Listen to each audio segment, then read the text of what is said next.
कराची में लियारी के इलाके बगदादी में आज 6 मंजिला इमारत जमीन बोस हो गई, जिसके नतीजे में मुतअद्दिद अफराद जाँ बहक जबकि दर्जनों अफराद के जख्मी होने के इत्तलात हैं। तर्जुमान सिंध हुकूमत के मुताबिक ये इमारत 50 साल पुरानी थी और इसमें 13 खानदान रिहाइश पजीर थे। नाज़रीन, कराची में यह कोई नया सानिया नहीं है। ऐसे दिल खराज सानिहात हर थोड़े अरसे बाद होते रहते हैं, जिसके बाद हुकूमत और इंतजामिया एक्टिव दिखाई देती है। बोसीदा इमारतों के खिलाफ ऑपरेशन की बातें होती हैं और फिर ये वक्त के साथ साथ एक्टिविज्म थम जाता है और फिर सब किसी नए साने के इंतजार में बैठ जाते हैं। कराची में हजारों लोगों को इन बोसीदा इमारतों के रहमो करम पर छोड़ देने की आखिर वजह क्या है और खुसूसन आज होने वाले सानिये के पीछे किसकी गफलत शामिल है, इस सब पर बात करेंगे। हमारे साथ मौजूद हैं कराची से हमारे नुमाइंदे कामरान शेख। जी कामरान, बताइएगा कि ये बिल्डिंग गिरने का वाकया कैसे पेश आया, आखिर ऐसा क्या हुआ? कोई सीपेज का इशू था या कोई जलजले तो आ रहे थे कराची में, लेकिन अचानक से इस बिल्डिंग का गिर जाना और इतना बड़ा एक सानिया होना, ये किस तरह सब कुछ हुआ?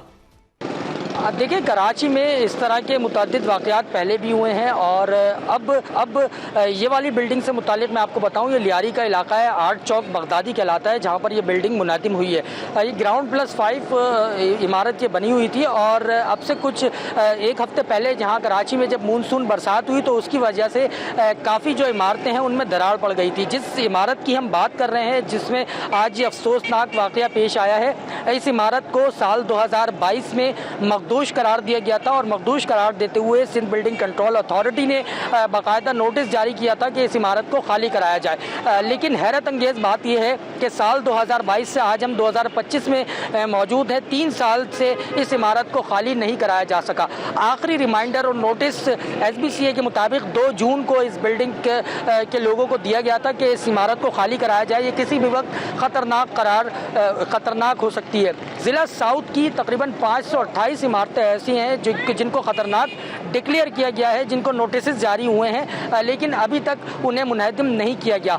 सवाल ये है कि जब उनको मुनहदिम करने के लिए इक़दाम उठाए जाते हैं, Sindh building control authority, police और दीगर कानून नाफिज करने वाले इदारों के साथ जब वहाँ पर इक़दाम उठाए जाते हैं, तो यहाँ जो मकीन हैं, जो इन घरों में रहते हैं, उनका ये कहना होता है कि उनको कोई मुतबादिल दिया जाए और सिंध हुकूमत की जानिब से मुतबादिल उनको फराहम किया जाए। उनके पास अपने सर पर ढकने के लिए यही छत है, उसके अलावा उनके पास कोई मुतबादिल नहीं है। लेकिन इससे जो आज ये अफसोसनाक वाक़या पेश आया है, अब तक 9 अफराद जान की बाजी हार चुके हैं और रेस्क्यू ऑपरेशन इस वक्त भी जारी है। सुबह तकरीबन 10:15 बजे के करीब इत्तला आई थी, क्योंकि आज कराची में मुतअद्दिद मुकामात पर सिग्नल्स भी बंद हैं। सिक्योरिटी इशूज़ की वजह से आज 8वीं मुहर्रमुल हराम का जुलूस निकलना था, तो सिक्योरिटी इशूज़ की वजह से सिग्नल्स बंद थे।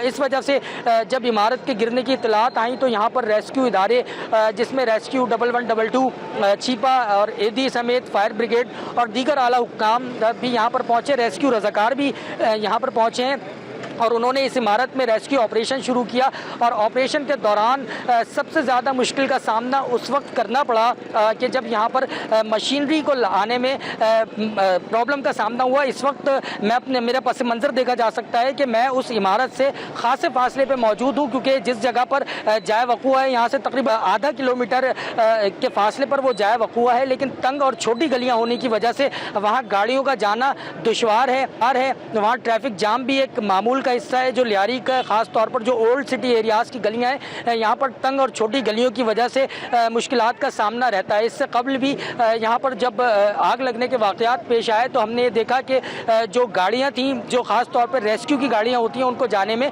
दुश्वारी का सामना करना पड़ा। लेकिन यहाँ पर किसी न किसी तरह करके मशीनरीज़ को यहाँ पहुँचाया गया, स्नार्कल यहाँ पहुँचाई गई और जो मलबा उठाने की जो मशीनरी है, देखिए यहाँ रेस्क्यू की जो गाड़ियाँ थी, जिसमें 1112 की गाड़ियाँ हैं और प्राइवेट छिपा और एदी की गाड़ियाँ, वो तो यहाँ पर पहुँच चुकी थी। लेकिन जो मशीनरी है उनको रास्ते में काफ़ी दुश्वारी का सामना हुआ। लेकिन हंगामी तौर पर यहाँ पर सुबह तकरीबन वाक़े के 1 घंटे बाद ही मशीनरीज़ यहाँ पर पहुँच गई थी। दुश्वार गुजार रास्ते हैं, मशीनरी वहाँ तक पहुँच गई, लेकिन अंदर जो कि इमारत भी एक तंग गली में है और फिर कंपाउंड के अंदर वो इमारत मौजूद है, वहाँ तक पहुँचाने के लिए बेहद मुश्किलात का सामना रहा।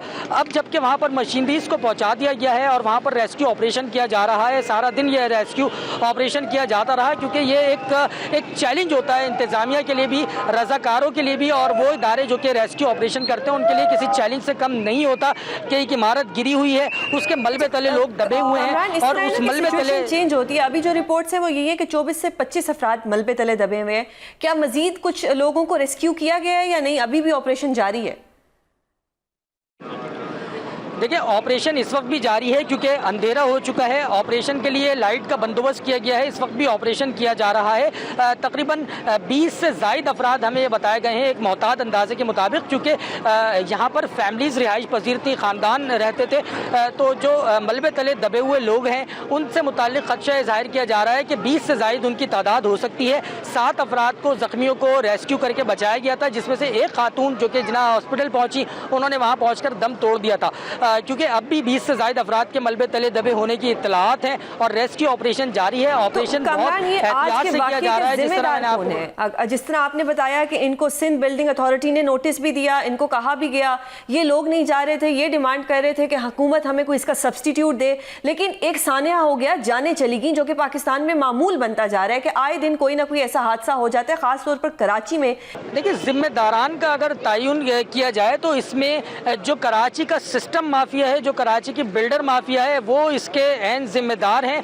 होता यह है कि ये जिस इमारत की बात हो रही है ये 1974 से पहले की बताई गई है और सिंध बिल्डिंग कंट्रोल अथॉरिटी का जो कानून है वो 1979 में बना है। तो ये बात यहाँ मद्देनज़र रखना होगी कि कराची में 2 से 3 मुख्तलिफ किस्म की कैटेगरीज हैं। एक वो जो इससे कबल माजी में वाक़यात हुए, ये उससे कदरे मुख्तलिफ है कि पुरानी इमारत है जिसको 50 साल से ज़ायद का अरसा गुजर चुका है, इसको डिक्लेयर करार दिया गया था कि खतरनाक इमारत है। तो उसमें हम ये देखते हैं कि मुबैना तौर पे जो इलाका पुलिस होती है, जो सिंध बिल्डिंग कंट्रोल अथॉरिटी के मुतालिका अफसरान होते हैं, मुबैना तौर पर कितनी देर लग सकती है और कोई फौजी इमदाद भी अभी तक मौसूल हुई है या फौजी इमदाद भी आ सकती है?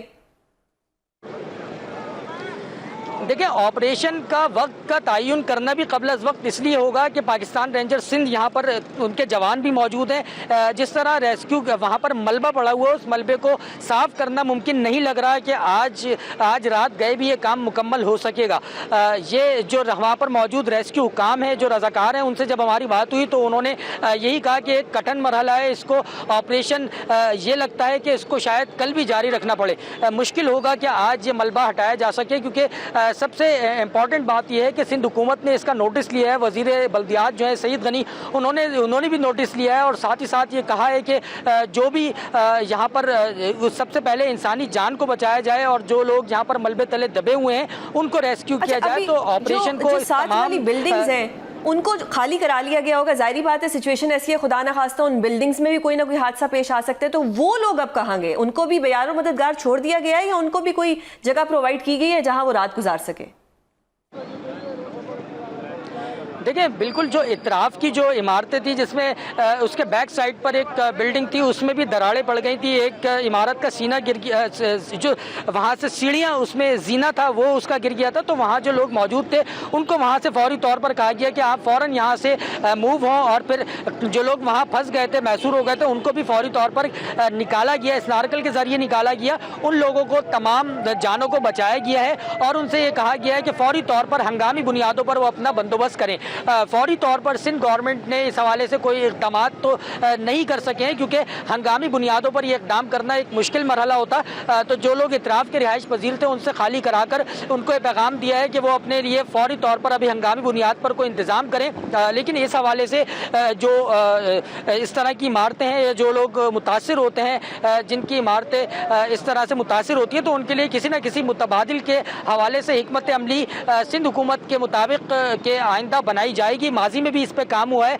लेकिन अभी तक कोई मुनज़्ज़म हिकमत अमली नहीं बनाई जा सकी है, जिसकी वजह से ये जो वाक़या हुआ है, इस वाक़े के अगर हम इस वाक़े के तनाजुर में देखें तो ये वो लोग थे जिनका ये कहना था कि अगर हम यहाँ से चले जाते हैं तो हमारे लिए मुतबादिल किसी चीज़ का इंतज़ाम नहीं है, हम कहाँ जाएँ।